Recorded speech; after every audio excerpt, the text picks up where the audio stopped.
Needless to say, when I didn't put this film into the 13 films of Halloween, some fans were outraged, just downright pissed. There was a few that were understanding, but for the most part, the fans just wanted my head in a pig pole for that one.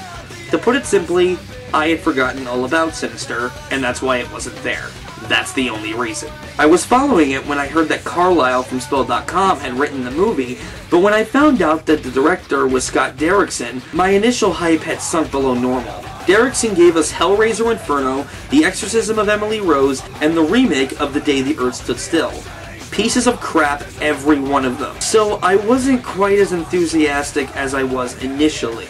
But because of Carlisle and the impressive trailers, I saw it anyway. You wanna know what I thought? Very well. I have had horror movies scare me. I have had horror movies bore me. I have had horror movies aggravate me. And I have even had horror movies piss me off to the point of no return. Never in my life has a horror film had me shaking in my seat in absolute terror from the word go. Not only is Sinister the best horror film of 2012, it is the scariest, most original, and most unpredictable horror film since the original Nightmare on Elm Street.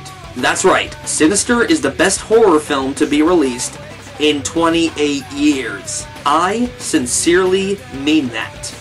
Paranormal Activity, Insidious, and every Platinum Dunes remake in existence should just get on their knees and suck on this film's infinitely superior balls. Sorry if that's too graphic, but I mean that sincerely. And you want to know the funny thing? All these fucking trolls on the internet bitch at internet critics and always say shit like, "I'd like to see you do better." Guess what, assholes? One just did.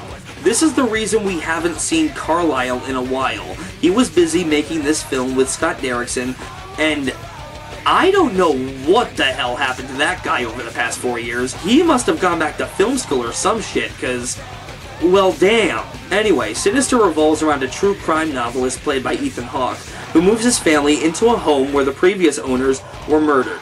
His goal is to write a new novel about the murders that will launch him and his family back into popularity and help him relive the success of his first book, the only success he ever had. Soon after moving in, however, he finds a box in the attic filled with Super 8 films, and upon playing them on a projector, discovers that these films are recordings of several different family murders. Not having the local sheriff's support and not wanting his family to freak out, he keeps the footage to himself and uses it to help him write his book. But soon, he and his family are drawn into the world of the occult and an ancient pagan demon known as Bagul, the Eater of Children. And that's pretty much all I'm telling you about it because I don't want to spoil it for those who haven't seen it. I feel like I've said too much already. Now, what makes Sinister work?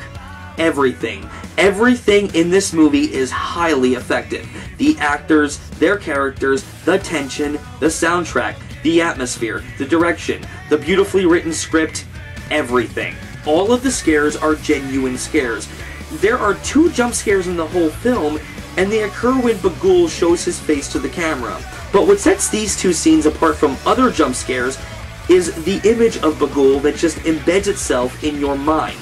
This isn't the Nightmare on Elm Street remake, where they just jacked up the music at random points just to annoy me and piss me off. That is cheap horseshit, and I am sick of it. This flick did not do that, and I am grateful for that. The soundtrack is very eerie, and only jacks up the volume during genuinely scary moments. The atmosphere that Scott Derrickson created was mind-blowing, and the tension in many scenes, whether it be tension during the scares or tension amongst certain characters, was even better. Now I do have to talk about one thing regarding this film, because everyone has brought it up and complained about it.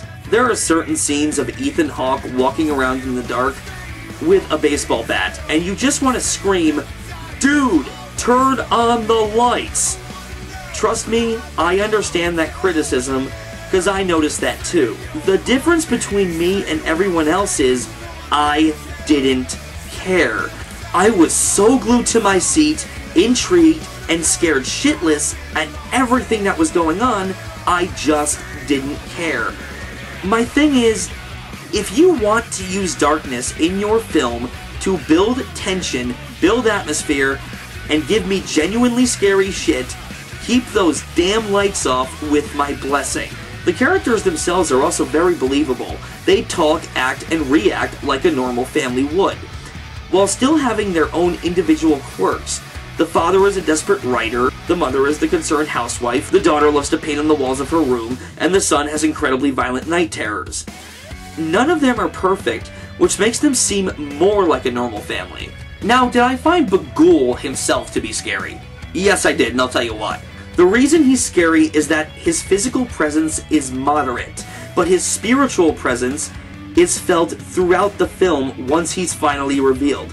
He shows up at random points in the film, but you can always feel that dark presence. At first glance, he looks a little ridiculous, and some people have even said that he looks like Kane from the WWE. Thank you, Jeremy Johns. But trust me, when you find out what this character is about and what he can do, he is frightening.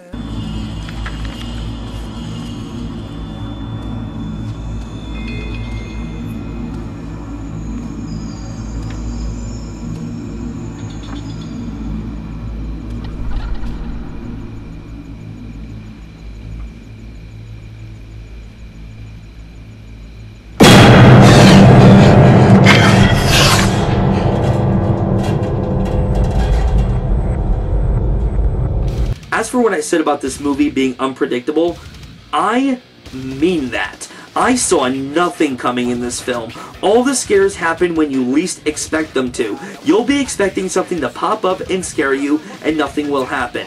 Then 20 seconds later, when you've started to calm down, the scary shit will happen.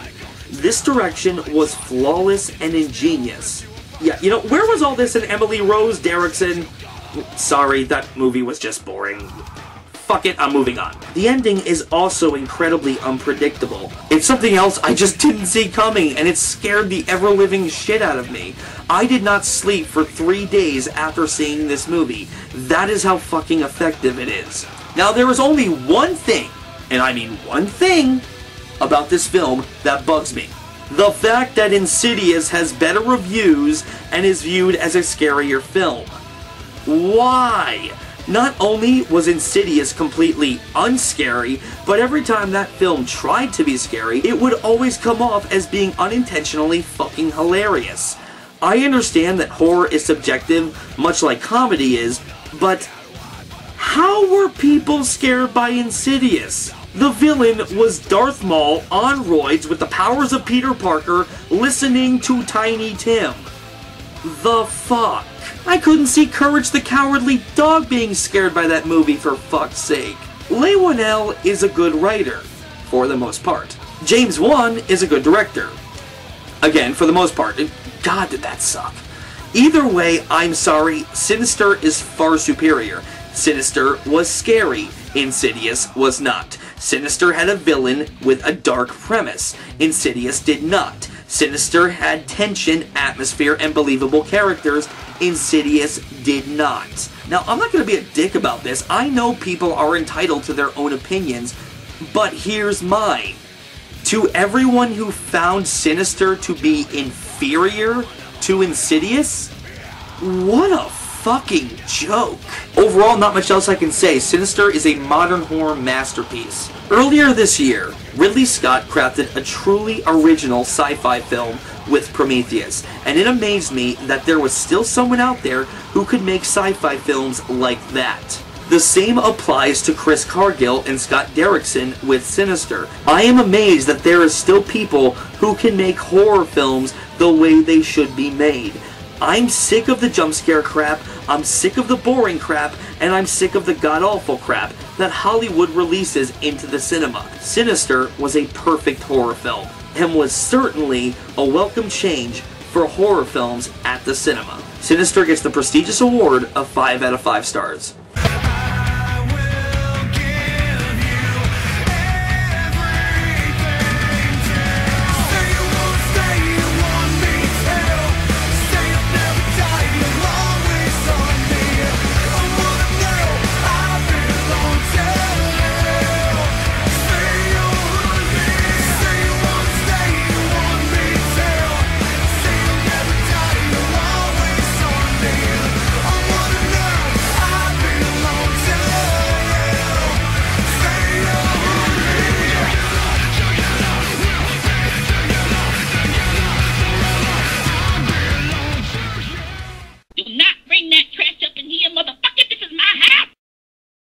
Take your stinking paws off me, you damn dirty ape!